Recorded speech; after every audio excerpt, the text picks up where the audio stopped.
Hey, everybody, welcome back. It is the Razzball Fantasy Baseball Podcast. I am B-Don, joined by the Fantasy Master Lothario himself, Gray Albright. How's it going over there, Gray? Chilling. What's going on, B-Don? You know what? Honestly, now that we're doing 2 shows a week, I talk to you more than I talk to Cougs. Me and you, we could be married. We talk as much as anybody else in our lives, that's for sure, Gray. And yes, this is an unprecedented, never happened before event. I talked to my mom yesterday, and I was, seeing how she's doing, and she was like, "What are you up to?" I was like, just talking to B-Don. Just chatting with B-Don. And she was like, it's your wife's birthday, isn't it? I was like, I should ask B-Don. I think it is. I think everybody from Indiana is in January, so that probably checks out. Yeah. That brings up a good point, because it is sex time in September in Indiana. Let's go. No, actually, I don't know if that math works. No, that doesn't. It would be like March, April, maybe. Okay. Like the first hint of sun. Actually, what's best for my jokes is you just mad libs in the actual joke. just assume it made sense. Okay, cool, man. Let's do some second baseman, bro. Before doing that, Gray, you make jokes and I just statcast, like correct them. Like it's actually this number, like on a screen behind you. Just be like, here's the real answer, and then that'll be our whole shtick. I feel like we could do this. Just get the old not news crew back together. That should be our TikTok channel. that is largely left unattended by me. By everybody on the entire team. I don't think I have access to it, so it's not my fault. Honestly, I don't know what, like, it's like TikTok. Like, do people want me to just like film myself in a car, like saying, like, the Rockies today DFA'd Yanquiel Fernandez, who was their number 5 prospect? That makes no sense. Whoa. Anyway, let's do second baseman. Yeah, let's do second base. Starting off, number 1 is Jazz Chisholm Jr. We talked about him already in the top 20 pod, so we're just going to send you over there and you can listen to that one. Starting with the next tier here, number 2 is Bryce Terang. Last year he had 18 home runs, 24 stolen bases, 97 runs, 81 RBIs. He hit 288, 359, and 435. Year projected for 15 home runs, 31 stolen bases, 96, 71, and a 277 average. This is kind of the crux of the position, in that the number 2 person at the position is Bryce Terang, Gray. I'll let you talk about this. Things are great in second base world. Yeah, I mean, Jeff Kent just got elected to the Hall of Fame. They have Chase Utley is making strides to become a Hall of Famer. It looks like he could get in next year, and you would think, like, the people coming up now would have, like, second baseman coming up now would have more inclination to be offensive minded, but apparently they lost that message somewhere along the way. I don't know what happened with second base, but it's bad. So you're probably coming off of, dear listener, you're probably coming off of the first base podcast. Well, let me tell you something. If you thought the first base podcast was bad, we're at number 2 in the rankings for the second baseman. Okay, so Bryce Terang. Yeah, I like Bryce Terang. I like quite a few of these second basemen for what they are. Obviously, I don't have Bryce Terang in my top 20. Like, I don't think that much of him, but I do like him. I think he's probably, he's a little bit of he's a little bit of an issue because of his projections. So what I mean by that is, like, he looks to me like he could be anywhere from 10 homer hitter to a 20 homer hitter, and anywhere from like a 20 steal guy to a 50 steal guy. So if he goes 20-50, obviously that's incredible. Probably a top top 5 to 7 overall player on the player rater. But those are obviously the ceiling numbers for both of his for steals and power. So, realistically, it's hard to say what to expect, because even though, and I do think like his steals, like I think he has neutrally probably 50 steal speed. He's super fast. Like there's no reason why he should have stole only 24 bags last year. He was also caught 8 times. Maybe he needs to go to Josh Naylor base running school, because there's no reason why Bryce Terang should be bad at stealing bags. He's really fast. So, and I think the power, I don't think the power is legit at all.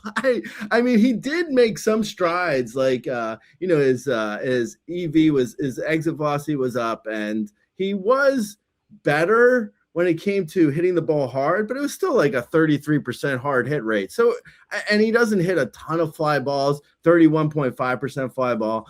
And at a 13.3 homer per fly ball, I think that's actually probably a little bit high for him. And it's not high in general. That's just, I think, high for him. So I would not be shocked if we saw him come down to being like a 10 homer guy this year versus the 18 we saw last year.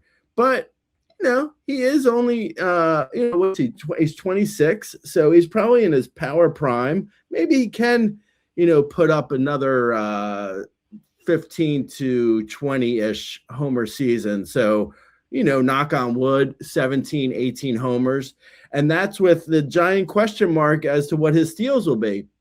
Now, the reason why I like him and I have him at second overall for second baseman is, I think if he is neutrally a 15 homer, 30 steal guy, that's good. He doesn't strike out a ton. He should have a fairly high BABIP, like a 315 to 320 BABIP, which gives him roughly a 270-ish average. I think he's a guy who's going to play every day.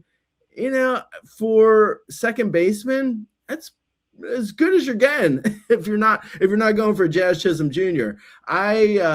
Some people have Ketel Marte in front of Bryce Terang, and ADP has Ketel Marte in front of Bryce Terang. But I kind of like Bryce Terang, 15, 30, 270. I like better than what Ketel Marte is going to give you, which is, 30, 10, 280. They're very similar though. I mean, I do have them, next to each other in the rankings. I don't think they're that different. It just kind of depends on what you want. If you want steals more than power, but I think Bryce Terang has upside versus, Ketel Marte, where I think the upside's probably left the building at this point. Yeah, I mean, I like Bryce Terang as well. He wasn't inside the top 40. He was literally number 40 on the player rater last year. So there is a little bit of what is like the full upside, as you mentioned. Like he could steal 50. He could maybe hit 20. From the plus side, as you mentioned, he did hit the ball harder last year. The actual like average bat speed and fast swing rate were up drastically. Like he went from one of the lowest hitters in average bat speed to middle of the road, which again is not special, but for him is a marked improvement. And he went from a 3.4% fast swing rate, which is greater than or equal to 75 miles per hour, to 18.1. So significant changes on both those sides. That's what's in his favor. What's not is, of all his home runs, 10 of them came in August, Gray.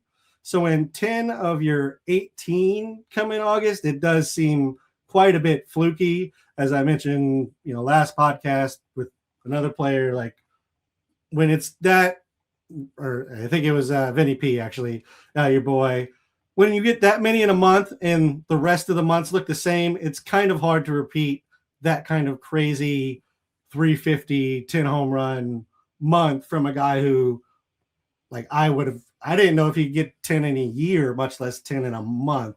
So that sounds crazy to me. Moving on to Ketel Marte, number 3. Last year, he had 28 home runs, 4 stolen bases, 87, 72. He hit 283, 376, and 517. You have him projected for 29 home runs, 7 stolen bases, 94 runs, 84 RBIs, and a 278 average. As you mentioned, you're just getting kind of different things from Marte and Turang. One's more power, one's more speed. But Marte has been solid for what it's worth. Turang did finish number 1 at the position on the player rater last year. But Ketel Marte has been very solid, and there's really not any doubt, even amongst you and I who hated on Ketel Marte for a long time, that he kind of is who he is now. Yeah, no, definitely. I think, for a long time, I held his, it wasn't just 1 year either. I held his 2021 and 2022 against him. In 2021, he hit 14 homers, and in 2022, he hit 12 homers. Granted, they were in, partial seasons, but still, I mean, he looked like, and then in 2018, in a full season, he hit 14 homers. Again, that was when he was 24. It was a while ago. He looks like he's become a closer to, a 27 to 30 homer guy. So, for a while I was, really hesitant because I was doubtful of his power, but it seemed, until we see different again, as of right now, it does look like, that seems to be the kind of hitter he is. The homer per fly ball was fairly, reasonable last year. I think he's, improved on, I think his swing is, his swing has become more homer friendly. And he hasn't really sold out much for just straight fly balls. He hits the ball well and for average. So yeah, he is, I think at this point, until we see different, he is who he is. Like you said, he's probably, like I said before when I was talking about Bryce Turang, he's like a 30 homer, 7 steal, 280 hitter, which is good. There's nothing wrong with that. I think there's, if we're looking at, a XY axis and Ketel Marte is going, I think Ketel Marte is probably plateaued and going a little bit down, where Bryce Turang, I think, is still going up. So I think, just like I mentioned with Turang, I think Turang still has upside, where Marte is, you're going to get what you're going to get with Marte, and I don't think you should expect more. But what you get from him isn't necessarily bad, assuming, he stays healthy and everything. But, even when he plays 135 games, he seems to give you more or less the stats you want. Yeah, that's pretty much what he does. And he does 130, 135 games. That's pretty much what you're going to get from him. Typically, he has 1 full season in the last 6. So, he's just not going to play a full season for you, but he's still going to give you the numbers. You can fill in for him while he's gone. It does, I will say, 2024, the 36 home runs, just looking at like the underlying numbers, it does seem kind of a fluky season in regards to like the 36 number and what he would have been on pace for a full season. Like the average exit velocity was outside of his norm. Hard hit rate was outside his norm. That just a home run to fly ball was up 10, 11% from where he normally is.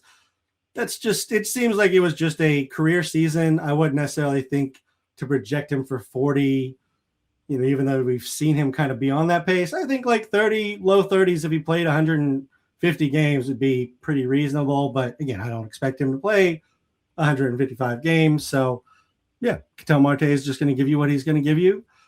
Next up is starting a new tier. Number 4 is Michael Garcia. He has 16 home runs, 23 stolen bases, 81, 74. He hit 286, 351, and 449. You have him projected for 16 home runs, 27 stolen bases, 89, 71, and a 274 average. Most projections don't believe in the power jump. It seems like you're at least buying it to what the extent was last year. Yeah, I don't know. It's hard to say because I don't do the other projections, so it's hard to say why exactly they're not believing in them. I guess maybe the homer per fly ball did jump like double from previous years, but I mean, previous years it was like under 5%. That with a much lower launch angle. Now I don't think he's necessarily, I don't think Mikel Garcia has definitely has become a power hitter. I don't even think I have him below even, Bryce actually. Oh no, I have him at the same. Okay, yeah. Actually I have him at the same as last year. Okay, yeah, no. So I think Mikel Garcia, I mean, he looks like what he did last year to me feels very repeatable for everything that I'm seeing underneath the hood. I think that the hard hit, the homer per fly ball, like I mentioned, the fly balls, none of these jump off the page as being like, okay, he's a 16 homer guy who could become a 24 to 7 or 24 to 27 homer guy. I don't think it's necessarily going to jump for sure, but I do think everything looks like it has increased in a good way to where he was last year, being absolutely repeatable. I think as far as his steals go, again, he feels a little like Bryce Trang in that respect, because his steals last year, 23 steals, 9 caught stealing, doesn't scream great, but I mean, he is fast. He does have neutrally, he should have not quite as much as Terang on speed wise, but he is probably neutrally a 35 steal guy. So he should have more steals. He did even steal 37 bags in 2024. So I think the average, his BABIP last year at 308 looks very much in line with what it should be. And he hit 286 last year. So, makes a lot of contact. He does, it's not always the most amazing contact, but he did lower his ground balls and up his fly balls, and it worked out for him. And the fences are moving in Kansas City. I don't think this is on the he's on the verge of becoming, a 30-50 guy. I don't think that jump is coming necessarily, but I do think he could repeat almost nearly exactly what he did last year. So and as far as as far as last year, I mean, it was a good year. He wasn't bad. It's he was a 71 on the player rater overall. And right now it looks like he's going at what his ADP is after that. So, I mean, it's 84. So yeah, I mean, it looks like a positive value bump if you can get him at 84. And last year he was at 71. I mean, what's the worst case scenario is he just repeats last year. And he is young. So who knows? Maybe there's some upsides on the steals. He's 25 years old as of the recording of this. He will be 26 at the start of the season. So yeah, I think upside on his steals and probably neutral on what he did last year for power and average. But both of them were good. Yeah, they were. And I would say if you look at the underlying numbers, they kind of look similar to what he did in 2023. 2024 was kind of a down year in regards to his batted ball profile. The one difference between those two and then the 2025, this last year, is the launch angle went up almost 3.5 degrees, which means he didn't really hit the ball harder. He was just putting the ball in the air a little bit more. So I believe that the gains he had are fully maintainable. I don't know if I expect him to, again, make the jump, like you were saying, to a 25 home run hitter, but I think 15 to 20 is reasonable. And in regards to the speed, I'm not going to put him in the Bryce Terang category. Terang is just faster than he is, but we've seen that if you have a decent modicum of speed, which he does, you can kind of steal whatever your team is allowing you to. And the Royals are one of those teams that feels like where their stolen base aggressiveness just kind of depends on how the offense is going. If the offense is cruising, nobody's going anywhere. But when it's struggling, which it kind of did last year for most of it, I feel like they're willing to let their players run. So I do think there's kind of that open area of question where Michael Garcia could potentially steal more bases. Yeah, I'll give you this example I'm about to give may not make a ton of sense, so that's why I'm going to give it to you. So, Miguel Garcia, in my rankings, moi, as they say in France, has him at the same value as Mookie Betts. And when you think about it, like Miguel Garcia, the Royals aren't as good as the Dodgers lineup, obviously, but Miguel Garcia will be hitting leadoff. And Miguel Garcia, like we're saying, 16 homers, 30 steals. What's Mookie? If you're Mookie's not necessarily not that player, right? But he is, like, if you go, his numbers are probably like 20 homers, 8 steals, maybe ish, give or take. So, I mean, I have them next to each other, but I can make the case that Miguel Garcia is probably a better bet than Betts. Yeah, I don't disagree with that. I mean, Mookie has been trending in the wrong direction in a lot of different areas, and it's just it doesn't look good. I wasn't really on him last year, and it didn't do anything to dissuade me from getting in on him this year. I think the speed's gone. The pop seems to have gone as well. And, I know he's Mookie Betts. He has the contract, and the manager is who he is. So there's probably not a chance he's leaving the top of the lineup, but I feel like there is a small chance that he leaves the top of the lineup, which just destroys his value. Now, 20, 10, 95, 80 is different than 18, 6, 75, 75. Like totally.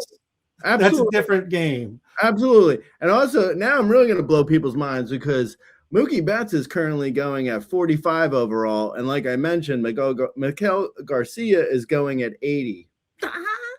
Yeah, I was in a mock draft last night, and I could not believe when Mookie. I was like, "Wait, we need to roll that pick back? What's going on with the Mookie Betts? We got to roll it back? Hey, actually, that's a good thing to to razz people in the chat room at the draft. Be like, hey, you want to roll that back? Like, wait, are you okay with that pick? Why would I roll back my Jarren Duran pick? Yeah, no, I think you probably should. You want to roll that back, right? No. No, that Mookie Betts pick. Yeah, let's roll it back, right? Yeah, let's roll that one back, right? You just do that every single round to the same person. Like Blake Snell, you want to roll that back, right?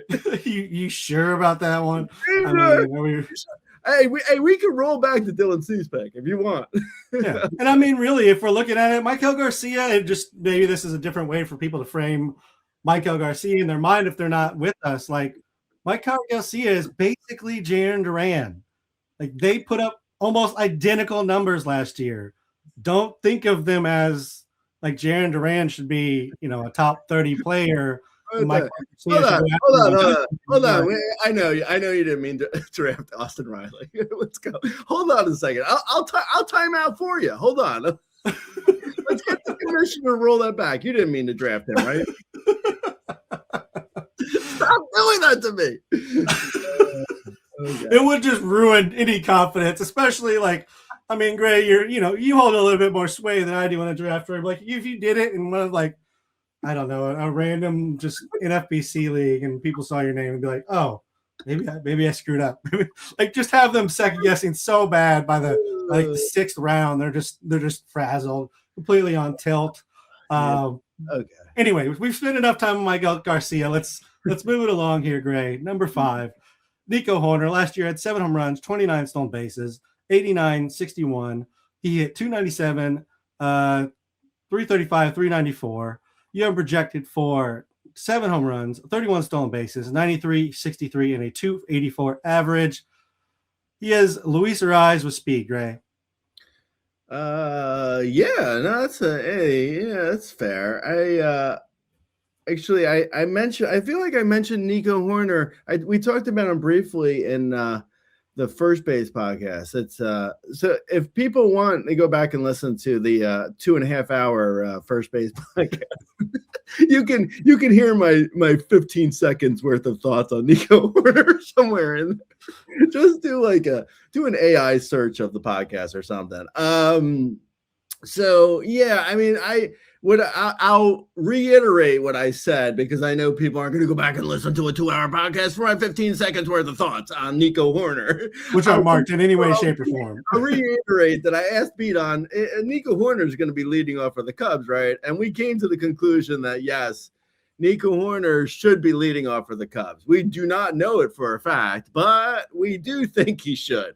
So that changes. I feel like that changes his value a little bit, because right now, on roster resource, at least, it looks like, they have him plugged into like the 6 hole or something, which, I mean, Nico Hoerner hitting 6 doesn't make any sense at all. I feel like, I don't want Michael Busch necessarily to hit 6 either, but just flipping those two makes more sense to me than anything else. And then you have the good old, it has to be righty, lefty, which is, total nonsense. I mean, who cares?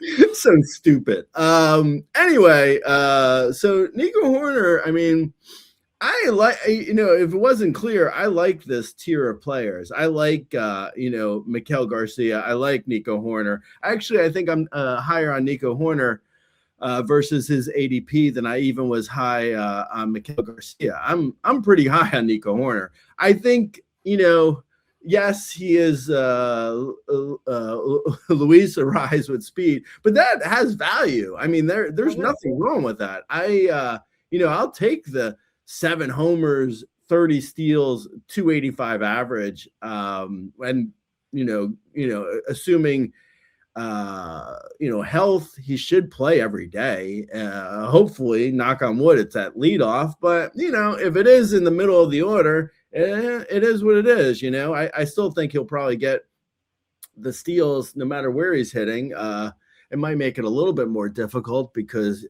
slow guys in front of him, but yeah, he's a good hitter. He's basically neutrally one of the better hitters in baseball. I mean, like you said, Luis Ariz. I don't think that's a far stretch. I think Nico Hoerner is that good of a average hitter, and that helps. And then you throw in the 30 steals. I'm drafting it all day. I'm above ADP on him as well. ADP has him way down at like 105 overall, which, I mean, that's a steal, no pun intended, duly noted. But if you can get Nico Hoerner at 105, I mean, last year, even if he just repeats last year he was 81st overall on the player rater. So that's, 20 plus spots on the player rater versus his ADP this year. So yeah, I like Nico Hoerner a bunch.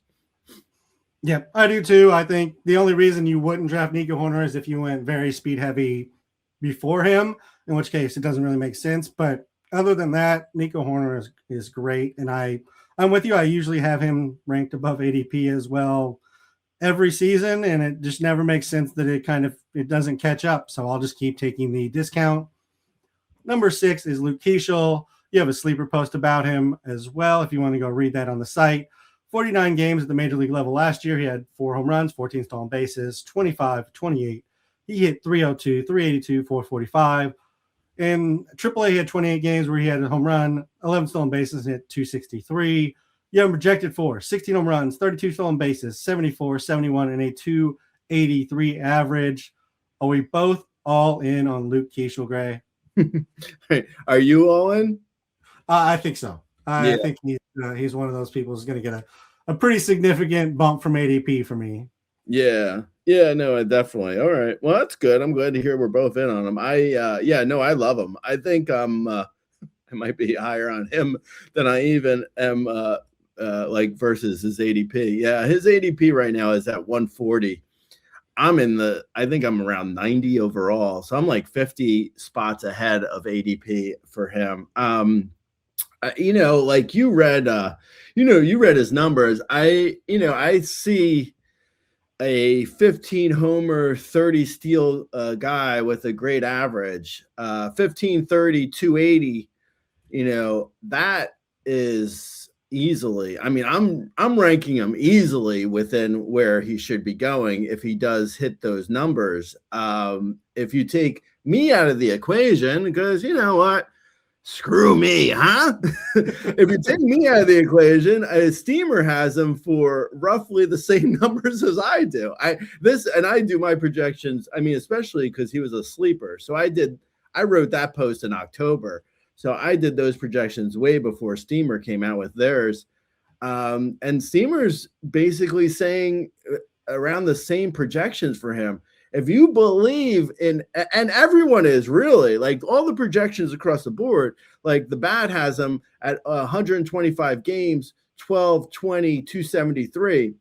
That's in 125 games. So you prorate that out to 150 games, which I don't see why not. I mean, he's literally the only bright spot in the Twins lineup. So you put him at the top or near to the top of the lineup, depending on Buxton's health. So you have Luke Cashel basically selling seashells by the seashell. You have him basically at 15, 30, 280 across every projection system. What I think he's going to get, that's easily top 100 overall. And he's going at like 140 overall. I mean, he's a slam dunk sleeper to me. I honestly, when I see his ADP, I felt like I was going to be like, I felt like I was going to have to push him up even higher because I thought he was going to be at least near the top 100 for ADP, and he's nowhere near it. I mean, people are really don't seem interested in the way I am. So yeah, I'm all in on him. He's great strikeout rate. As a rookie, even 14%. I mean, come on, 14% strikeout rate as a rookie, 9.2% walk rate as a rookie, 302 average as a 22-year-old in 49 games. He just turned 23 in August. I mean, everything is screaming this guy is going to be a top 50 hitter overall. It just depends on, I mean, it's like everything across the board, every stop in the minors. I mean, he looks like a star in the making. I honestly, if health, hopefully he's healthy. If he's healthy, I can't foresee a bad season from him. Yeah, I'm with you. I see what you're saying, and I'm right there with you. Yeah, I don't understand the ADP either. 137. I will say in a mock that I did last night, I was going to take him at 94. He went at 92. So there are other people out there that do like him, but that was also an analyst mock. Those tend to, if there's a hype player, they tend to get bumped up a little bit just so, you can kind of talk about it sometimes. But yeah, I like Luke Keisha a lot. I think anywhere inside the top 100 feels perfectly fine on what we have seen from him. The one warning I will give, Gray, 340 BABIP, that's pretty high. We don't know where his BABIP's going to stand long term, but he is also fast and he tends to square up the ball well. The average exit velocity, hard hit, not great, but the barrel rate is average. Like, they're all kind of average. Nothing really stands out on the StatCast side. So if you're going to take anything against him, it's that he's not necessarily, Yordan Alvarez smashing every single ball, but he's kind of done this at every level and it's always been successful. So sometimes there are just players who you can't really StatCast define, and they're just valuable baseball players. I think also it could be helping because my ego's in check. I understand the majority of the people looking for stats and projections are going to look at FanGraphs. That's fine. I understand it. But if you look at Luke Keishel's FanGraphs page, like, everyone is projecting him for between 120 and 130 games, and it's like I said earlier in my rant, like, the Twins have nothing else. So So you're looking at projections. So you may just briefly glance and be like, okay, so he's like a 12 homer, 25 steal, 275 hitter. It's like, okay, that's fine. But that's in 125 games. There's no reason why he won't play 25 more games than that. I mean, that's that's like a full month. Like there's no reason why, unless he gets injured or something, which, could happen, but a house could fall on your head and you can be dead. I don't know. Yep, he could get injured, but also more likely to happen, Royce Lewis could get injured, and his only competition to take at-bats from him has to go fill in for Royce Lewis. And that could happen, I don't know, as we're talking right now, Gray, as Royce Lewis is walking around his house, at any point in time that could happen. So, no. The Twins are a model of good health. I mean, you have Buxton, Royce Lewis. Alex Kirilloff was like, you know what? I'm quitting baseball to go do real estate because you guys get injured too much. We'll see. Yeah, and I will say Twins were mid-pack, stolen bases with the new manager. And also, like, real quick, Gray, like, can we talk that Derek Shelton wasn't good enough for the Pittsburgh Pirates, but then gets another job immediately with the Twins. The Twins are like, hey, you know how to run a crappy, unfunded franchise? Come over here. We'll take you. So this is funny. So you said, can we talk about how Derek in the notes, that is, Beat-On in the podcast notes wrote, can we talk about how Derek Shelton wasn't good enough for the Pirates, but gets another job immediately for the Twins? Which is accurate. That is true. But he, Beat-On, didn't write manager. So for some reason, I thought you were talking about Derek, our writer for football. I was like, what are you talking? Why are you talking about our writer for football? It was so good. I did put the football side. I said Kevin Stefanski, which is somebody the football people know because he was the coach of the Browns, who are a terrible run organization. He just got a brand new job with the Falcons here in Atlanta, who are also a terrible run organization. I feel like the Weebay gif from The Wire. I'm like, oh. Oh, okay. I was like so lost, but you're right. I totally forgot Derek Shelton is a manager, not our writer for football. He is, and he's also not a country singer, so that's not the right Shelton either. There's a bunch of Sheltons out there. There's a bunch of Dereks out there. We gotta combine the two and make the manager that just jumps from bad team to bad team. He can go to the Marlins next, or somewhere like that. The Colorado Rockies.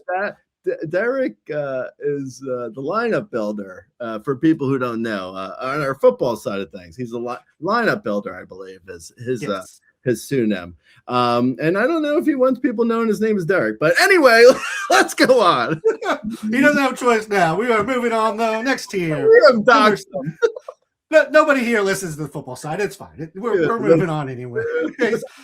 Next tier, number 7, Jose Altuve, 26 home runs, 10 stolen bases. 80, 77, and he hit 265. You have him projected for 25 home runs, 9 stolen bases, 85, 73, and 268. It was the worst average of his career. Hard hit rate was down from the previous couple of seasons. I will say the bat speed seems about the same, so that's at least a positive. What are your thoughts on Jose Altuve, who the more and more I look into it, I think I might just be avoiding again this year. Yeah, I feel like it's complicated, right? It's complicated.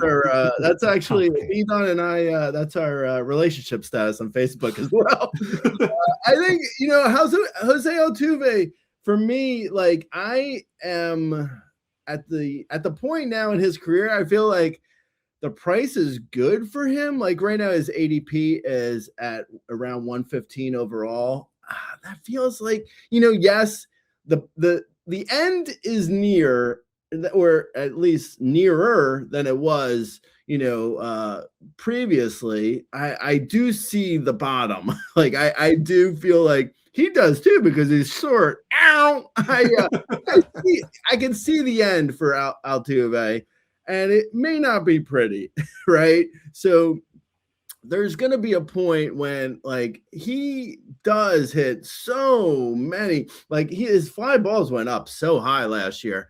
And that is not, and his hard hit is like, So at a certain point, I don't think the ball is going to be leaving the yard. And, if he hits like 17 homers and steals 10 bags and hits 260, that's not good, right? So I get that. I see the bad that could come this year, but I also feel like the price is pretty decent. Like if you have say Bryce Terang already, and you're looking at Jose Altuve, and you're like, well, I could fill my MI spot. Like, yeah, I mean, Jose Altuve as an MI really isn't kind of that bad. If he's your second baseman and you have power heavy team, and it's like Altuve and your average is hurting, Altuve could potentially hurt you. So I don't love him necessarily. Like I don't feel like you're going to get a ton more value than we've seen ever. Like he's not. I don't know if like the George Springer insane comeback player of the year type thing is going to come. I don't know if we're going to get that, but Altuve last year was 88 on the player rater. He's getting drafted, like I mentioned, at 115. If you get him at 115, yeah, I mean, it's fine. I think you might get you might get what you got last year from him, which is fine. And there is like, some percentage of chance that the end is here and he gives you like, like I mentioned, like the 17 to 20 homer, 10 steal, 260 season, which is not great. No, it's not. And I guess I bring up Altuve, and I'm not going to own him because he tends to go before at least Luke Keeschel and sometimes even Nico Horner, and I'm just not going to make that decision like ever. So yeah, Altuve is just not going to be there. And as you mentioned, there's a lot of signs it's coming to an end. The average exit velocity keeps dropping, the hard hit keeps dropping, the barrel rate keeps dropping, the speed is bottomed out. Like he's on one side of him is Mookie Betts. On the other side of him is Vlad Guerrero on the sprint speed. And I believe they stole 6 and 8 bases last year, and he stole 10. So just, yes, he could Josh Naylor this thing and randomly steal 30 bases. But barring that, like the speed is gone. The power seems like it's gone. He's launching fly balls in hopes of things happening. The first strike rate is going up. All these things are just terrible signs for the end is coming for a 36-year-old, 5'2" second baseman. Can we say though, he has had a remarkable career. He's had a great season, great career on roller coasters. I mean, he's really just been like incredible.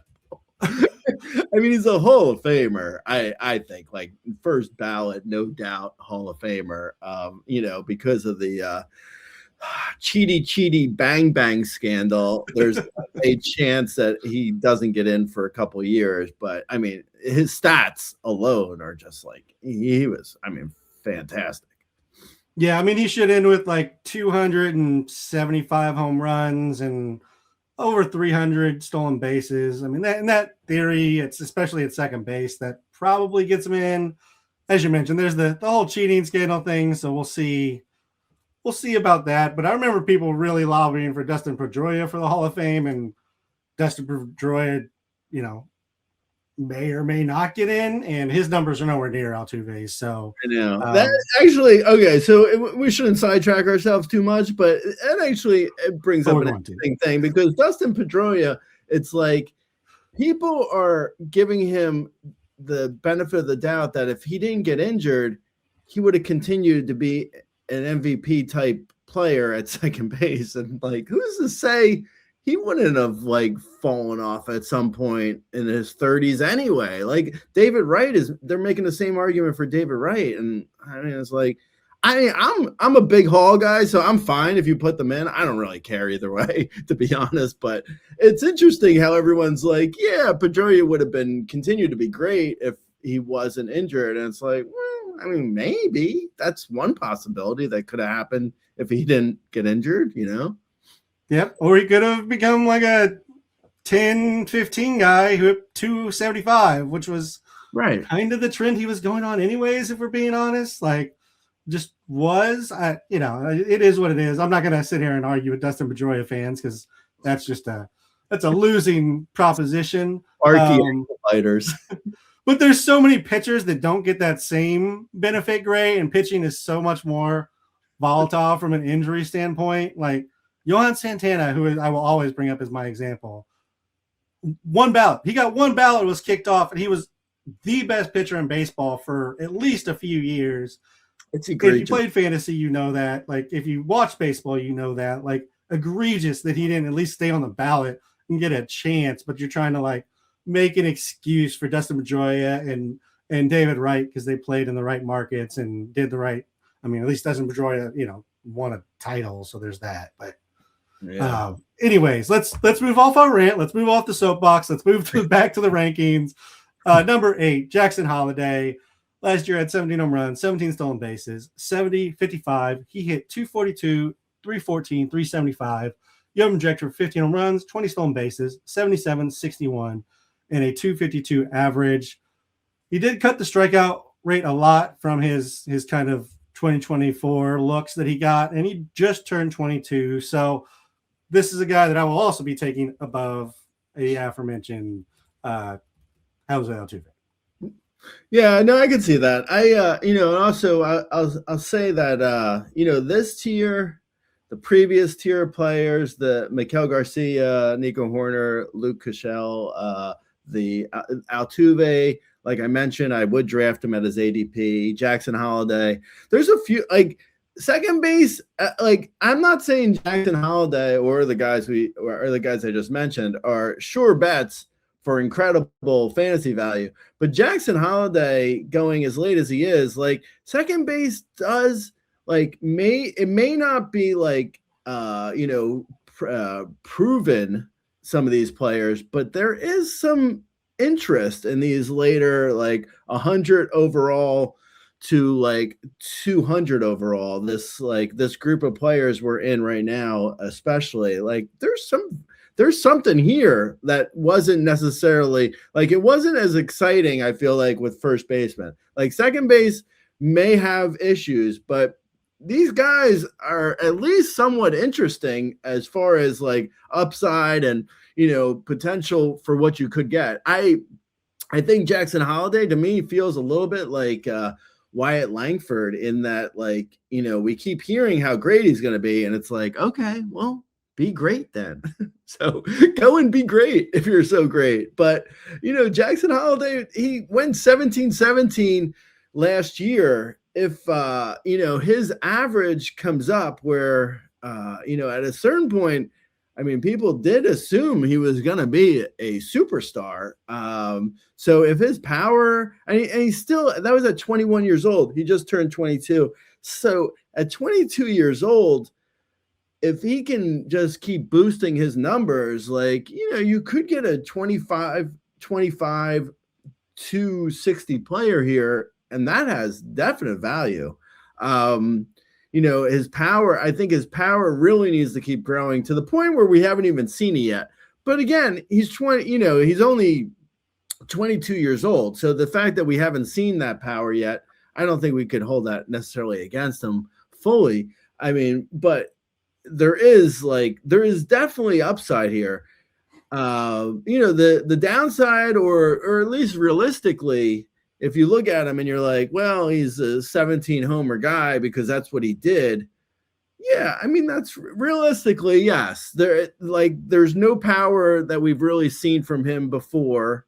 So maybe that is all we're going to get. That's at least, that's kind of what the projections are saying. My own included. I have, I didn't have a ton of faith in his power getting better, but it could. Like, it's like, but that's a complete unknown at this point. For you to just be drafting him based on what he could do, sure. I mean, he could be, great, and maybe he hits 25 homers. Sure, it could happen.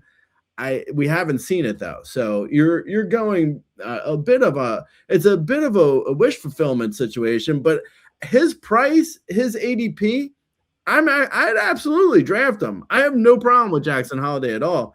I'm kind of surprised that he's going as late as he is, but all these guys kind of could have had sleeper posts for me, like Jackson Holiday at 135 overall.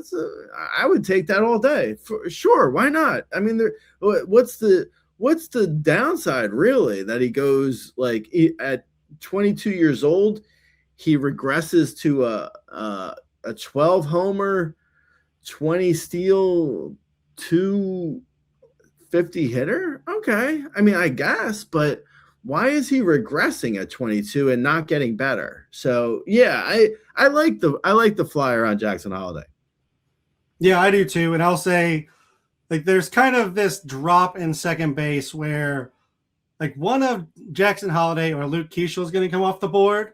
And then within a round, the other one's coming off the board because there's a drop at second base. Somebody's going to see, Altuve, Horner, Keeschel come off the board, and it's just going to trigger boom, boom, boom, boom. They're going to come off the board together, which is also why, some of the ADP is later versus what, I've seen in drafts I've done so far, because that second base run may get triggered just a little bit earlier. People looking at their lineups and I really want a non-crappy or single category type of second baseman. And so, they move up some of their guys, and then you get this little run. So yes, if you see one of them go off and you want Jackson Holiday or Luke Keeschel, you probably have to take the other one within the next round.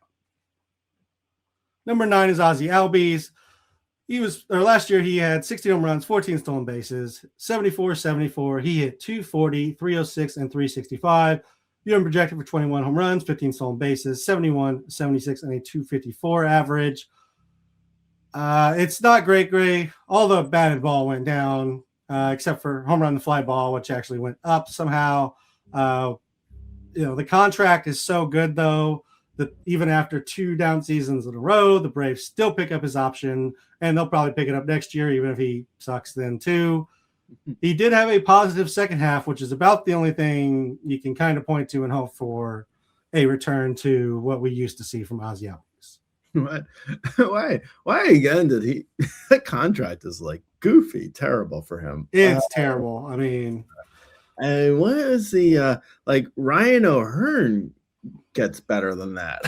Yeah, I don't know. Albies, I think I'm in again. I feel like like I mentioned, I think all these guys, the price is good for all of them. So, Ozzie Albies going at 164 overall in ADP. He is, 2 years now removed from an excellent season.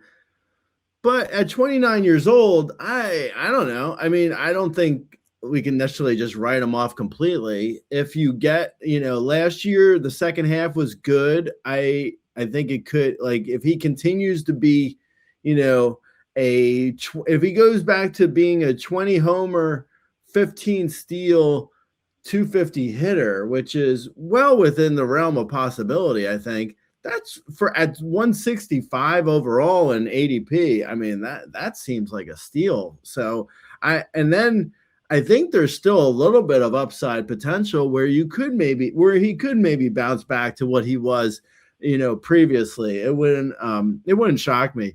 So am I, it's at MI, because Ozzie Albies is, I think, MI at this point. But at MI, am I interested? Am I interested? Yes, I think so. I'm fine with the bounce back. Again, like I was saying earlier, second base has some guys here where it's yeah, I mean, has Ozzie Albies been terrible for the last 2 seasons? Yes. One of those seasons he was injured, so just throw it away. Last year wasn't great, but he did start to finally come out of it in the second half. So maybe he was still, nursing an injury in the first half. I don't know. He does tend to play every day. So maybe he was more banged up than we knew. Whatever the case is, if for the off chance that his second half was real, and he does, put that together over the course of a full season again, that's worth the price. Yeah, it's kind of a second base thing where he kind of fits in because who else are you going to put up here? He does have the upside, whereas we're going to get into a lot of guys from here on out, Gray, and I don't know that anybody necessarily brings the upside that Ozzy Albies can if he puts it back together. That is a few years removed now from what when he was a 30 home run guy. That was also in 2021, which was, I guess he also did in 2023. So he's done it twice. I don't see it. The bat speed, the hard hit, everything's down and trending in the wrong direction. It could happen. We've seen Stranger Things, George Springer's random comebacks. We've seen random bounce back seasons from veterans, and he's not even that old, as you mentioned. So it's not the craziest thing. It just feels weird that he's going to go inside the top 10 at second base, which means you basically are starting him at second base when, as you mentioned, he should be an MI. As an MI, it feels fine. As my starting second baseman, it does feel a little bit like I'm going to probably have to draft another one just like fairly soon, just so that I have a backup in case Ozzy Albies is the last, year and a half before the second half, Ozzy Albies. Which is fine. You may have to draft 2 second basemen if you wait this long anyways. Number 10, Jordan Westburg. Last year had 17 home runs, 1 stolen base, 59, 41, and hit 265, 313, and 457. You have him projected for 24 home runs, 5 stolen bases, 78, 63, and a 265 average. And of course, Jordan Westburg did miss some time as well. Yeah. And also, I was looking, while you were saying that, I was looking at the projections because I think I mentioned this in my rankings that I look at the projections, because you'd be a fool not to for other people. But when I'm doing my projections and when I'm doing my rankings, all the projections aren't available. So there's like steamers available, like not when I do my sleepers, like with Luke Cashel, like that is before steamer even, but like when I do my actual projections, steamer I think is available, but not these other projections that I'm now looking at. And not to pat myself on the back, but my projections of 24 homers and 5 steals looks like basically what everyone's projecting. I don't see a ton difference in for the majority of the people who are projecting things now, because there's now 4 or 5 projection systems available. They all look pretty much in line. So if you take me out of the equation and 24-5, 265 or 260, whatever, that's roughly top one. I want to say it depends on the counting stats, obviously, but that's roughly around a 110, 120 overall player. With I think Westburg does have upside, even though we really haven't seen it fully yet, but he does. Somewhere in there, all the Orioles prospects, man. What is going on with the Orioles prospects? What's going on there? I think Westburg's probably got something. I think he's likely, he could probably have an upside ceiling of 30, 10, 270, which would be amazing. Obviously, top 30 player potentially, and the downside looks kind of like what you got last year, which was 17, 1, 265, which is not great, but again, that was only 85 games, so half a season ish. So yeah, even if you were to prorate that out, that's like 30 homer season potentially if you prorate it. But yeah, realistically, probably 25, 5, 260, which is good. That's not bad at all. And there's upside. So yeah, as I've been saying, I would draft him.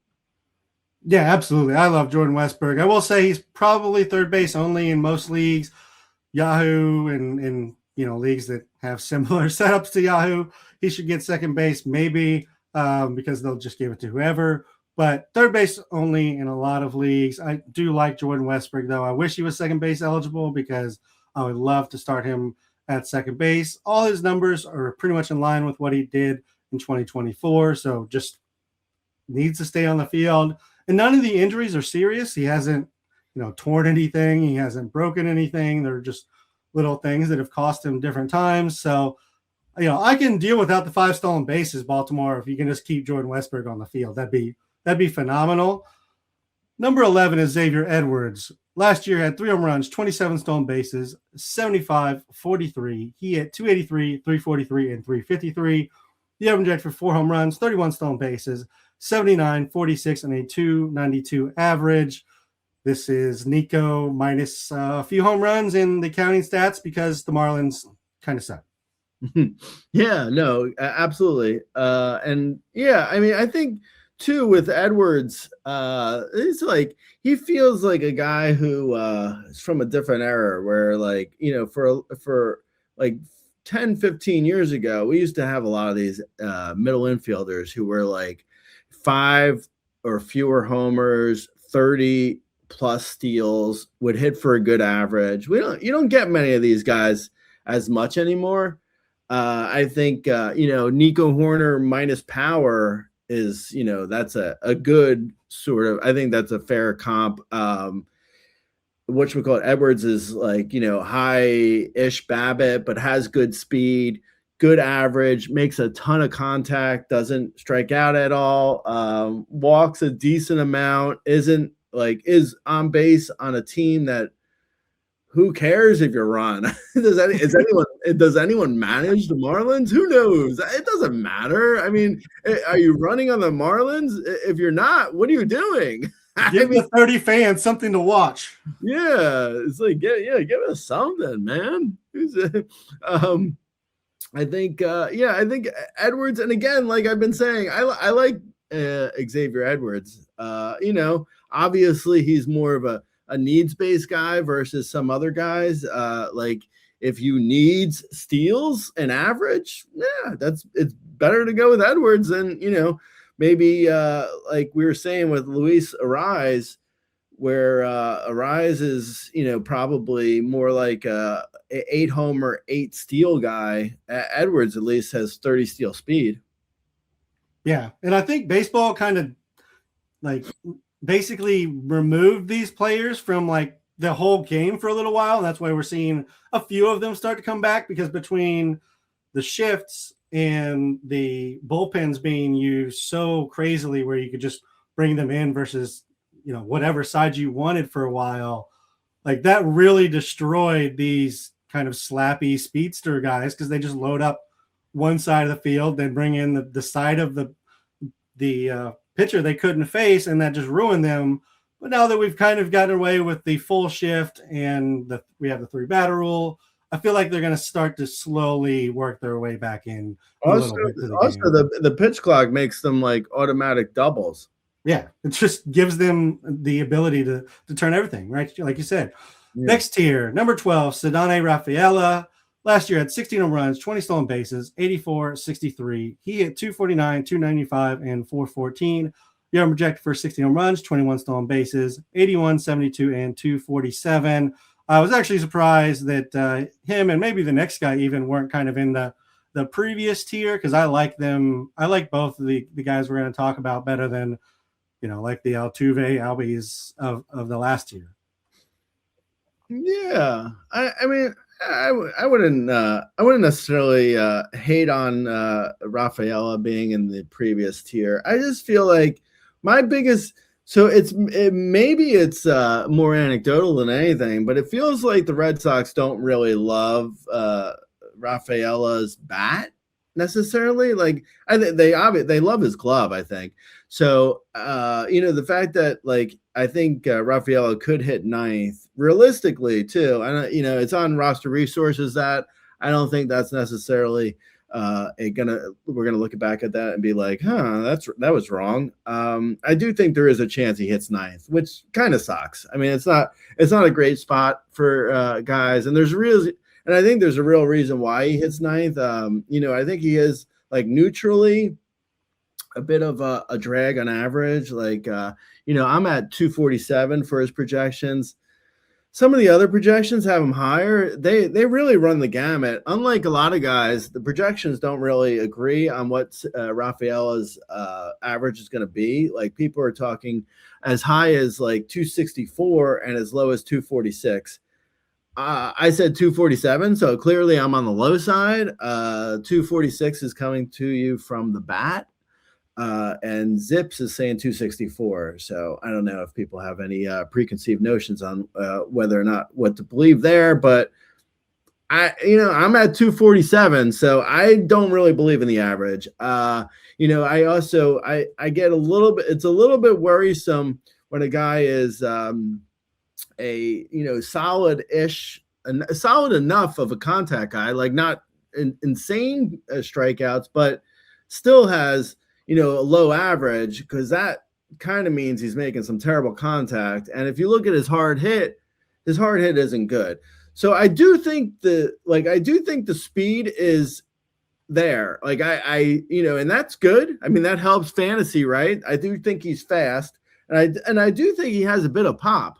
So it's like a bit of pop and steals, that definitely helps fantasy value. So if he's going to be, 15 homer, 25 steal guy, it's hard to be too dead. That's valuable for fantasy, especially at second base. Last year he went 16, 20, 249. I have him projected for 16, 21, 247. So not too far off from what he did. But at the bottom of the order, I couldn't find more power. Essentially, my projections are saying I couldn't find more power to give him. I don't think the average is going to be great. And, last year he was 135 on the player rater. It feels about right. And his ADP is a little bit above that, I believe. His ADP is actually right at that. So his ADP is at 138 and he was at 135 on the player rater. So I might be a tad lower than ADP. Like I might be at 150, I think, overall for him. But, that's a rounding error when you get to the 150s overall in ADP. So, yeah, I mean, he's fine. I'm not clamoring for him. But if you need a little bit of power and a little bit of speed and can handle the average hit, I think he's fine to draft. I think at, where he's going is he's priced relatively close. He might be a tad high for my taste. Yeah, and just going off of NFBC ADP, he tends to go more in the last tier. He goes kind of with the Holiday Keishel group. They're kind of those three in particular. They go within a round of each other. One of them comes off, the next two come off. It's just how I've seen it happen in every single draft I've been in so far, which is not that many, but still. It's just the way that second base tends to go because it's kind of an ugly position. I think it's just that he's on, he's 25. He's on the upswing still. There could be a little bit more power. We've seen the power kind of go up each season. The launch angle has kind of steadied out to a good place now, to where I feel like he can kind of just do what he's done, and it's still pretty useful. As you mentioned, the average may not be ideal. He was hitting 271 before they moved him to second base last year because of the injuries. So if there's a potential, there's a little potential for average bump, but I'm not going to, just say he's a 270 hitter because he was doing that. He could get moved around this year too. Like that's always a possibility as well. And yeah, there could be an injury. He could end up hitting leadoff for all we know. Who knows? Things happen during the season. He may not hit ninth all year. Not to make this the Luke Keishel show, but the fact that he's at projections say he's a 15, 30, 280 hitter, and he's going after Rafaela, who we just said is 16, 20, 245. Like, what? Yeah. I mean, people listening out there who like Rafaela before Keishel, you can ignore projections if you like to ignore them, I guess. Sure, go and ignore them. I don't care. I'm just saying, even if you take me out of the equation, that doesn't make any sense. Yeah, you got to take me, you, and all the projections out, and then you can make it make sense. Moving on to number 13, Bryson Stott. Last year had 13 home runs, 24 stolen bases, 66, 66. He hit 257, 328, and 391. Year projected for 12 home runs, 27 stolen bases, 71, 54, and a 261 average. I mean, he was pretty much the same across the board as 2024 in regards to the underlying numbers. But he was pretty awful for a couple of months last year. Yeah, he was. I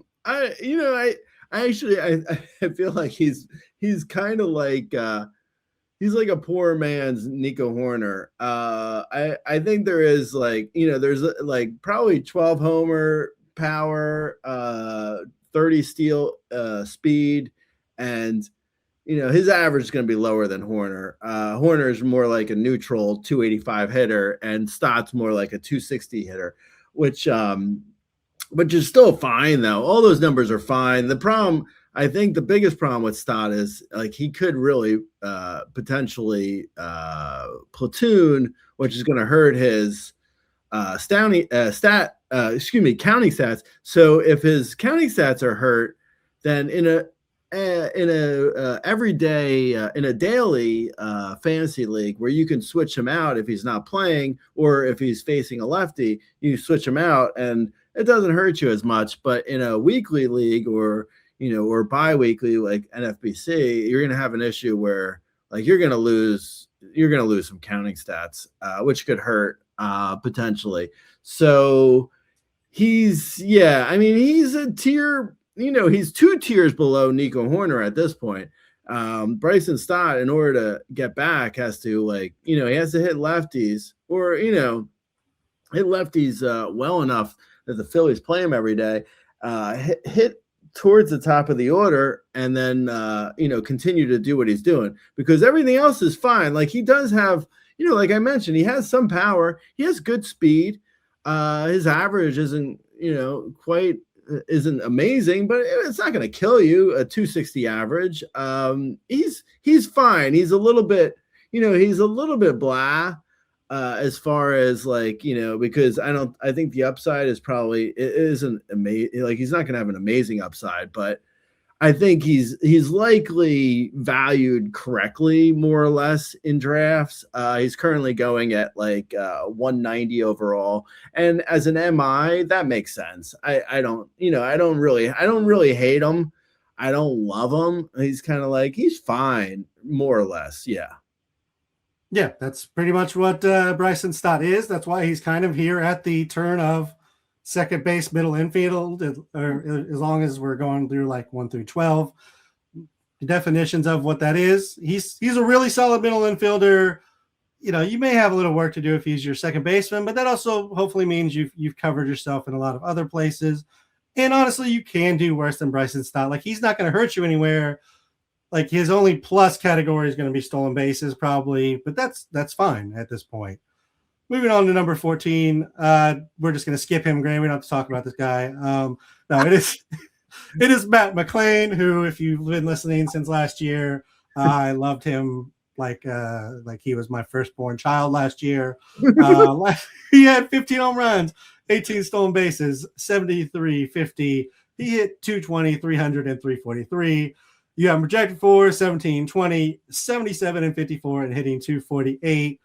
He really struggled the first 2 months, and then only regular struggled the rest of the season, Gray. Regular struggled. Yes, he regular struggled. That's perfect.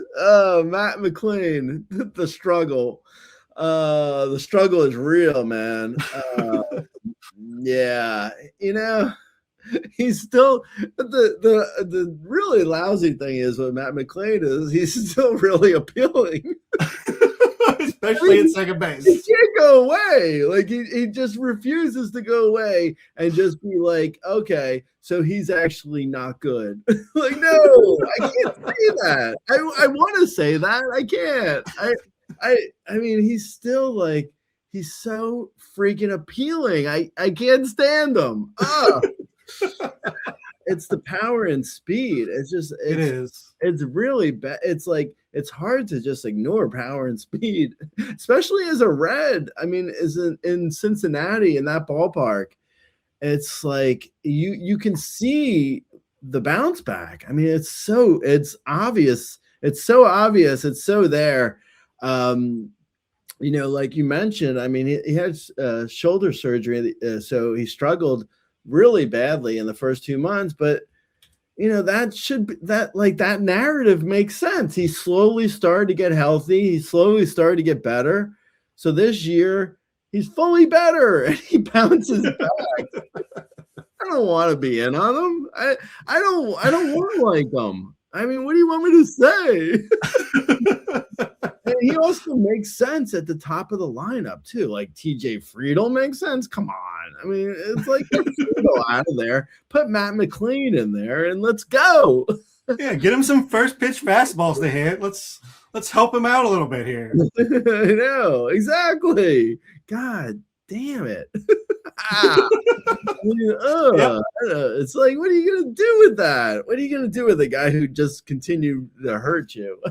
And also his ADP is at like 215 overall. Like, what's not to like? Yeah, absolutely. He's a backup middle infielder at that point. What am I doing here? Yeah. It's like, Aaron Nola or Matt McLean. Oh, I don't know. The guy who's really terrible or the guy who could be good. Let's count on the one magical 36-year-old comeback each season, or a guy who hits the ball as hard as anybody and is like top 50 in sprint speed at a position that sucks. Yeah, exactly. I have McLean at 175 overall, so 40 spots before his ADP. I think that's fair. I don't know. To me, like, even if you get last year again, I mean, last year wasn't good, but the average should come up. If nothing else, the average comes up, and he has power and speed. He's still only 26 years old. I mean, at once, I feel like the flyer at 175 makes more sense to me than 215. I mean, 215 feels really late. So yeah, I don't know. I'm still, somewhat in. All right, I'm gonna throw the line at you, Gray. I'm gonna throw the Happ line at you. Would you rather have Ian Happ or Matt McLean? Oh, Ian Happ for sure. Okay. Yeah. Hey, there's the Happ line. We put this in last year. I'm just trying to judge value here. Yeah, no, that's fair. But I think Ian Happ is, a predictable 20, 210, 240 at the near the top of the Cubs lineup. Predictably so. So yeah, I mean that's a little bit more valuable. Yeah, I am with you on that, on the line. And also, I as much as I would love to just be off the train, I know I won't be. So I'm sure I will have Matt McLean shares yet again. Number 15, Luis Garcia Jr. Last year had 16 home runs, 14 stolen bases, 67, 66, and hit 252. You have projected for 17 home runs, 18 stolen bases, 61, 68, and 277. There's a little bit of room just in BABIP for average growth. Everything else kind of feels set in here. Mm-hmm. Yeah. Also, he's going to be another guy who's, not only are the Nationals awful, but he's probably going to platoon because he's really bad against lefties. So you're looking at a guy who's probably going to come in around, what do I have? I have his projections at 60, 70 for runs and RBIs. Yeah, I mean, that sounds about right. He does have power and speed. Unfortunately, he can't hit lefties, and the Nationals don't seem willing to let him, which is probably for the best anyway. So, in daily leagues, a little bit of a boost because, you can swap him in and out when he faces a lefty or when or when the Nationals face a lefty and he hits the bench. In weekly leagues, he probably takes a little bit of a hit because of that. And yeah, I mean, I'd say the Nationals aren't going to be good. I mean, James Wood, C.J. Abrams, Dalen Lill, Cruz. I mean, they could be okay as far as the lineup goes. Luis Garcia is probably in the middle of it and platooning out. So, yeah, a 60 runs, 70 RBIs feels about right with, he's also, luckily, I mean, if, for at least one positive is he hits righties well. It's just he can't hit lefties. Yeah, that's fair. I will say there is a non-zero chance that the stolen bases just fall off at some point. The Nationals is the best place in the world for him to be for that, because they have, they will just let him run, because they'll let anybody run. They need to do anything they can offensively. But there is a chance he's not really that fast. He's pretty much on the slow end of things, and they are getting a new manager. I don't know if that changes how they're going to approach the running game, but there is some concern on my end that Luis Garcia Jr. becomes, instead of a 15-15 guy, like a 15-5 guy, and that. Are you calling Luis Garcia Jr. actually Louis Rengifo Jr.? That's kind of what I'm saying, Ray, is there's definitely a little Rengifo feel here, where he was 419th in baseball in sprint speed. That's above Josh Naylor, but it's not that far above Josh Naylor. So there's some concern that Louis Garcia Jr. becomes, 15-5, 260 instead of 15-15. Moving on. And this is kind of a range of 15-15 or 15-5, depending on the counting numbers and average area. This is where we're at in the position. Because next up is Otto Lopez, who literally went 15-15 and hit 246 last year. You have him projected for 14 home runs, 21 stolen bases, 61, 64, and a 267 average. The launch angle did go up a few degrees from his first look in 2024. And for a guy with a little bit of speed, the BABIP seems unlucky. What are your thoughts on Otto Lopez?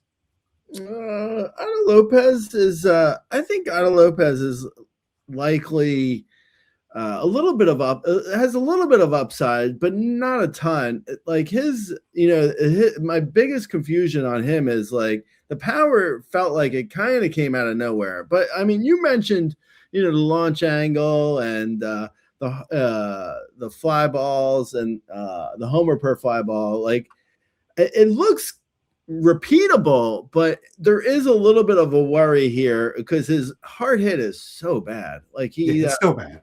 Yeah, it's still very bad. He's at a 30.3% hard hit. The line drives aren't great, so there is a little bit of me that's like, well, he just needs to kind of repeat, and he does have speed. So if he can just repeat with his power and add a little bit of steals, that's valuable. But there is a little bit of a concern that, even though he doesn't strike out a ton, his BABIP, while low last year, there is a legitimate reason why it was low, because he started getting fly ball happy with terrible hard hit, which isn't good. That's not necessarily a great way for Otto Lopez to get fantasy value. So I feel like if he can just sort of repeat-ish his power, maybe a little bit of a knock off of it. Like, I haven't projected for 14 homers. If he hits 12 homers, okay. But if he gets more steals and gets on, and is able to regain a little bit of like what made him a good hitter previously, like he's sort of like sold out for average for power, and he doesn't really have power. He shouldn't do that. Whoever's coaching him is kind of messing him up a little bit. So he just needs to kind of revert a little bit back to what he was in 2024, which I think he could do. I mean, he is, he's not super young, but he does have good speed. So I think neutrally actually has even more than 20 steal speed, which is his high so far in the majors. So I think he has more speed than that, but he's got to do that. I mean, he's got to revert a little bit back to what he was. and get away from, trying to hit homers, which is not what he should be doing. Yeah, it's not. And like you mentioned, the average was down, the BABIP was down, and it was more fly balls. And when you hit warning track fly balls, that's a really easy out. If he was in Great American Ballpark, I could see how this adjustment could be useful. In Miami, it's useful for our game. He got 9 more home runs, but I don't know if it's what he'll be doing this year or not. I do like Otto Lopez though. I feel like he has at least a little room for average growth. Even if the power comes down with that, so I don't hate Otto Lopez as we're looking at second base. If you're our middle infield, really, as we're getting down to this point, and he does control the strikeout, so to some extent, there's a little bit of safety. One quick note, Greg, because you said his hard hit. I believe you will frequently reference Fangraphs hard hit. I will reference StatCast. So sometimes our numbers will be different just for our listeners. If you're looking at what hard hit is for these players, number 17, Gleyber Torres, last year had 16 home runs, 4 stolen bases, 79, 74, and 256. You have him down for 15 home runs, 5 stolen bases, 80, 69, and a 255 average. What are your thoughts on Gleyber Torres? His 2019 will never stop being funny. 29 Gleyber Torres' 2019 when he hit 38 homers, that'll just forever be funny to me. I don't know why. It's almost like it's as absurd as Brady Anderson's 50 homer. I mean, like Gleyber Torres is neutrally a 15 homer hitter. Like he's not a home run hitter. Comerica is not going to help him either. They seem to like him as a 2-hole hitter, which okay. I mean, it's not my team, so whatever. But he is, he's kind of like a bit of a play for counting stats, which is not a great play usually, but he does. I mean, they like him as a 2-hole hitter. He plays, every day. So he's good for 80 runs and 70 RBIs with, kind of terrible power and steals. So that's not, and not a great average either. So, it's not great. I could see the value a little bit more in weekly leagues and deeper mixed leagues / AL only, because a guy who can get that many runs and RBIs does have there is some value there, but it's hard. Like that's a guy who's really difficult to get excited about in like a 12-team mixed league where it's like every guy on waivers who is hot looks more interesting than Gleyber Torres. Yeah, there's never a time where he's really pouring it on. It's kind of one of those set it and forget it. Like in a draft and hold, it's fine because you're not ever looking at his production on a daily basis. But on a daily league or even a shallow, weekly league, it can get kind of boring. The numbers will be there in the end. I will say the batted ball took a little bit of a bounce back last year from the previous seasons, which was nice to see. So maybe we thought, oh God, is he dying at 26 for some reason? Like it was a little bit of a bounce back last year in regards to the batted ball profile. So that's nice to see, but that was still only 16 home runs in Detroit. Maybe that would have been like 22, 23 in New York. But as you said, the ballpark is not going to help him out there. This is play for counting stats, like you said, and maybe you get lucky and he hits 20 home runs and gets a BABIP block. Next up is 18, Brandon Lau, 134 games last year, 31 home runs, 3 stolen bases, 79, 83, and hit 256. You have him projected for 21 home runs, 3 stolen bases, 58, 62, and a 246 average. Pretty much in line along the stats across previous couple seasons, at least the underlying side. Here are the games played per season grade: 134, 107, 109, 65, 149, 56, 82. He's a great per game guy, but you never know what that game count looks like. Yeah. And, I have him for 437 at bats. So that's roughly missing 6 weeks. And that's, I mean, he is a lefty, but the Pirates don't, right? I mean, the Pirates went out and got him. They're not going to platoon him. I think that's, my projections are more saying like he's just not going to stay healthy. I just think 437 at bats.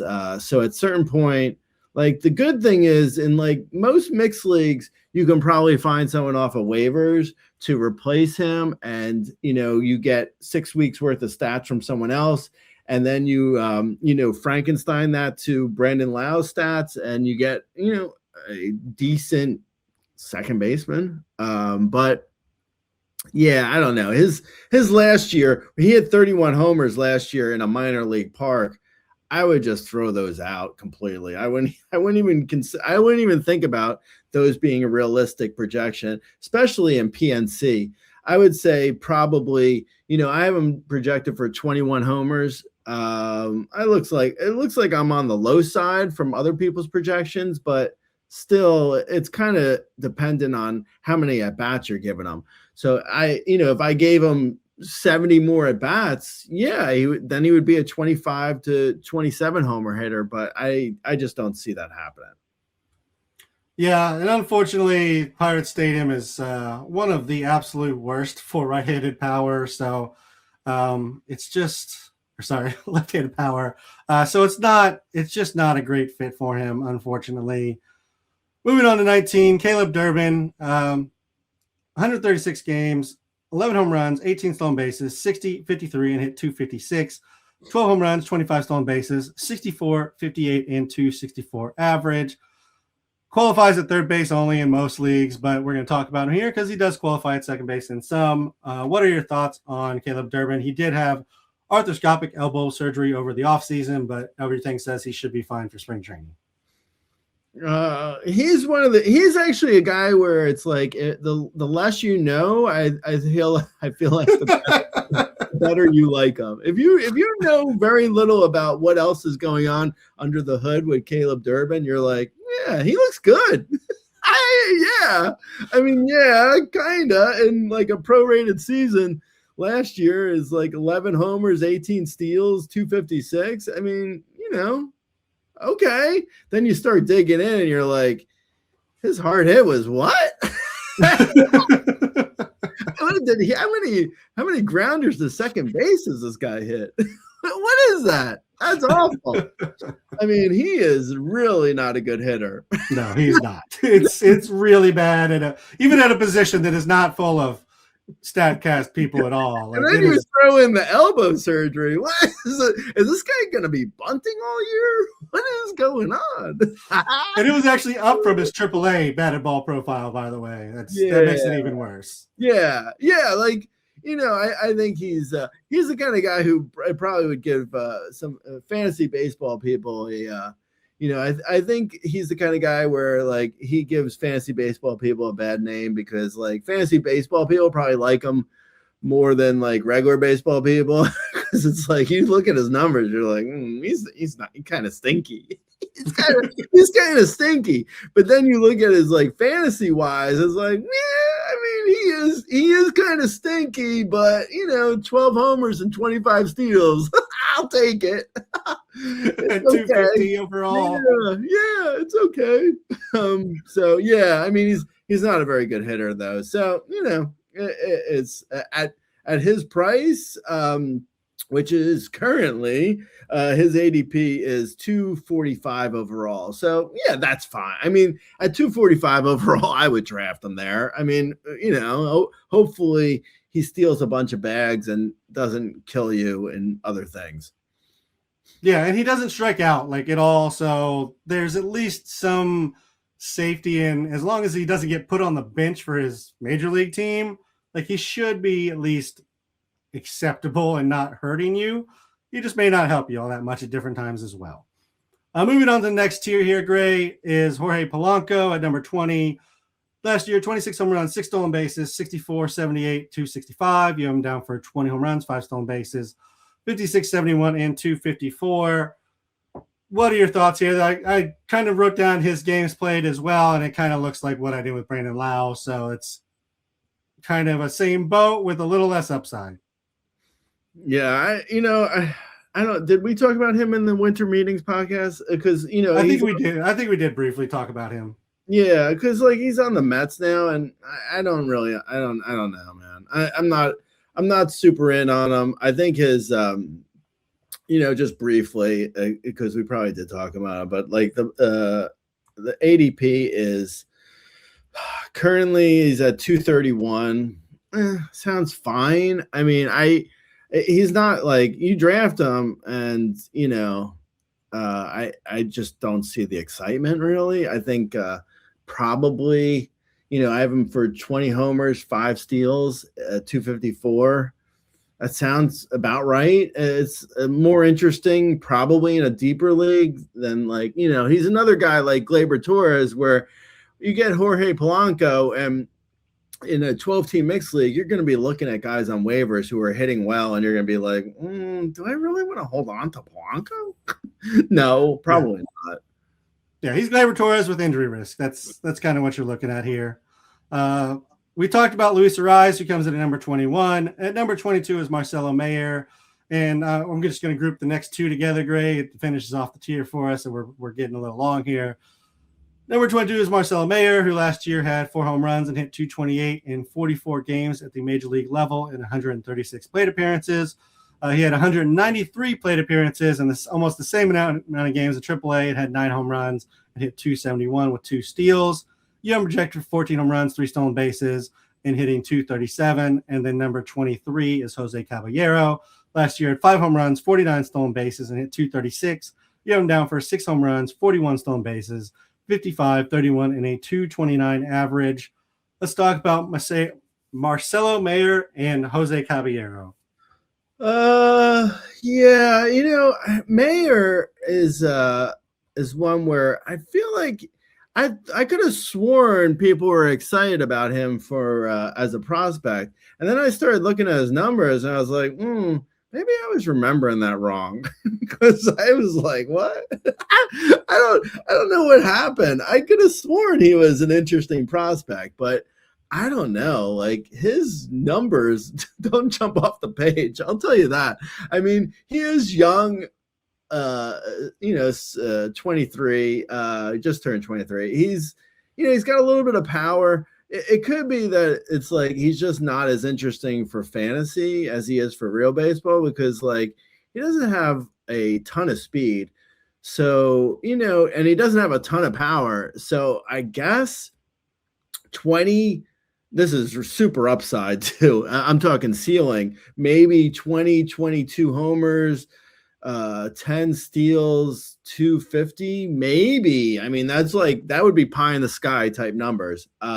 More realistically, like everyone, not just me, not just my projections of 14 homers and 3 steals, which is awful, but it's not just me either. I mean, everyone has him projected for roughly, 15 homers and 5 steals. So, and a 245 average is, around the average.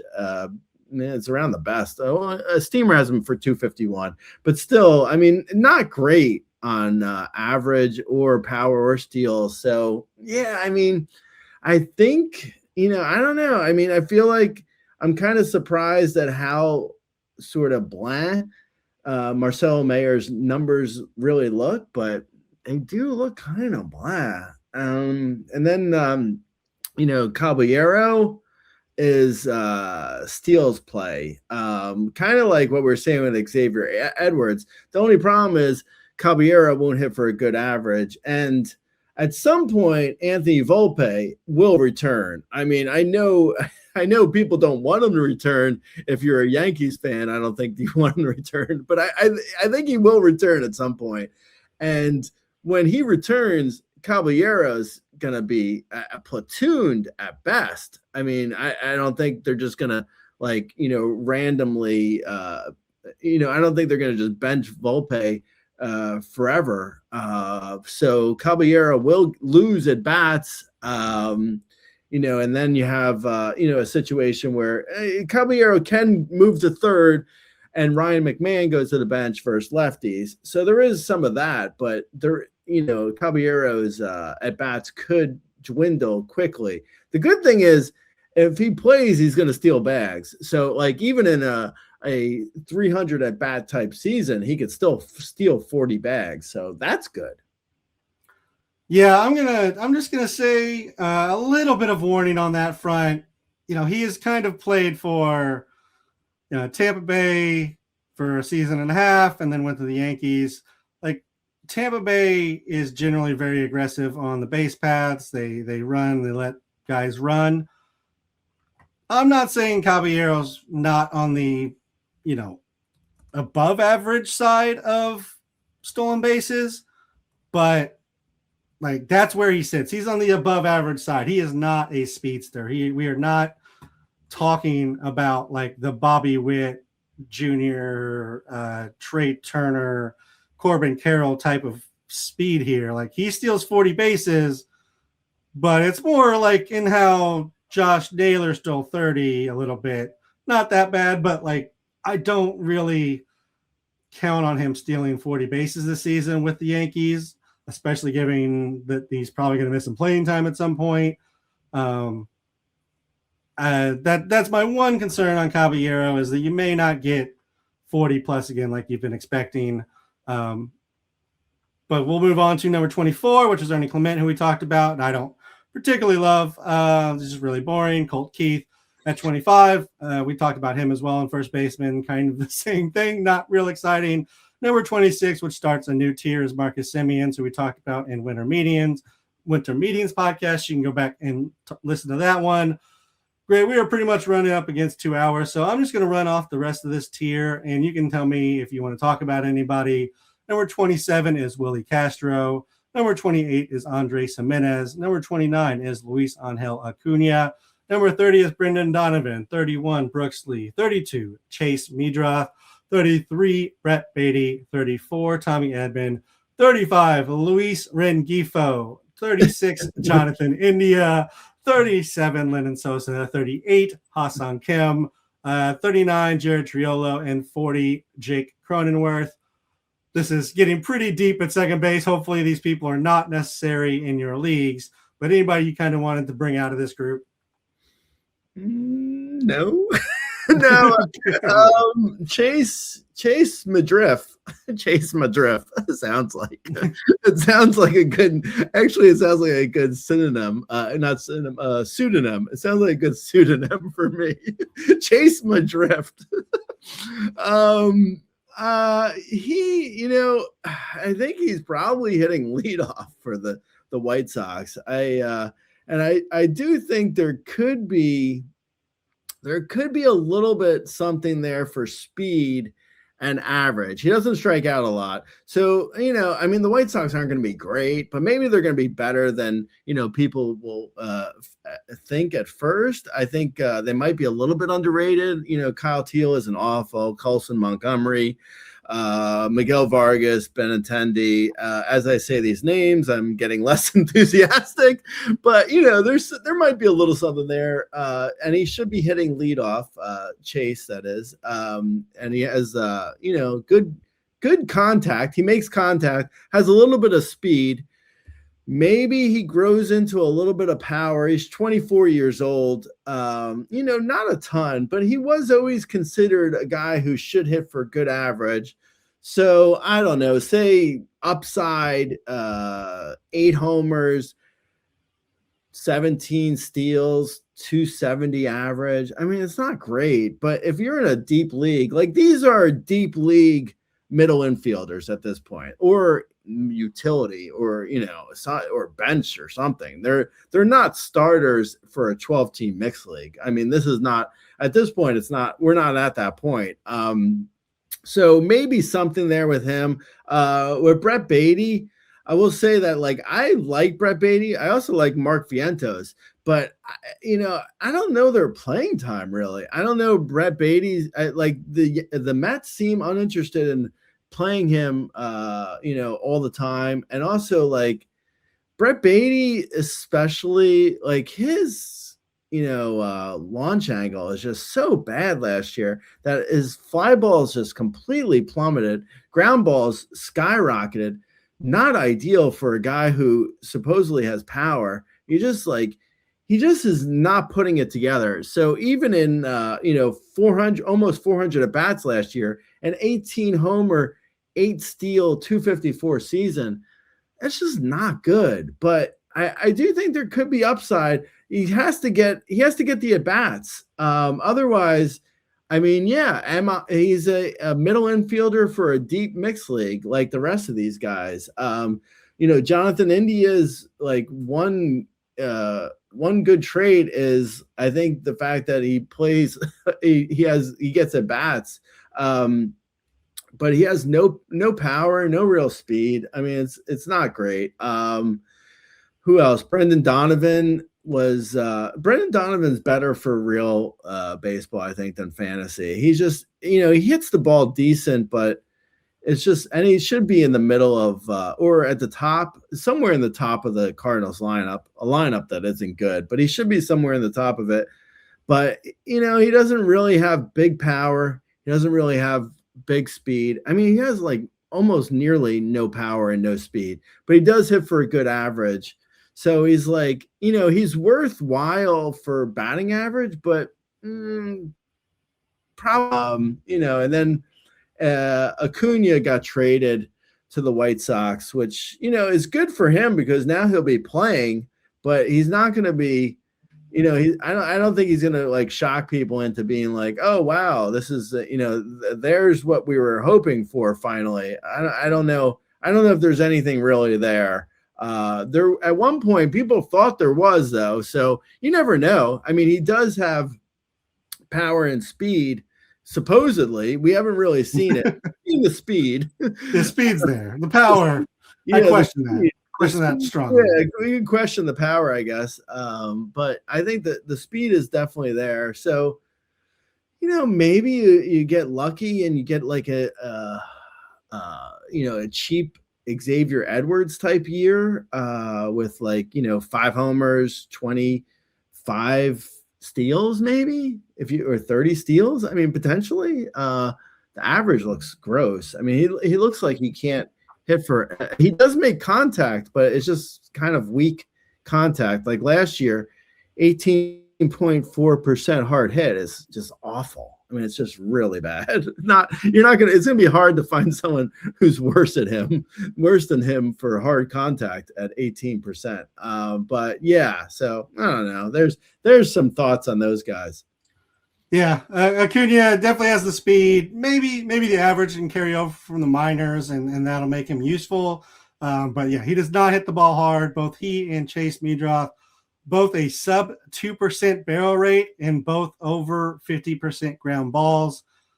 I mean, you want to see speedsters hit ground balls, but sub 2% barrel rate is not ideal for either of them. I do like Brett Beatty. I think if he can figure out the launch angle, there's something there.